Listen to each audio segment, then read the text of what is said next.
Hello! In front of me I have AMAZFIT Active and I'm gonna show you how to change the vibration intensity level on this watch. First thing we need to do is to wake up the screen on our watch, and you can do it by pressing the side button. Once you wake up the screen, press the side button again to open the menu. Then scroll through the menu, find the settings icon and tap on it to enter the settings.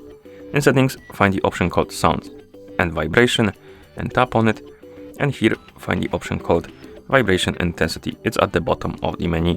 Once you find it, tap on it. And here we have two levels of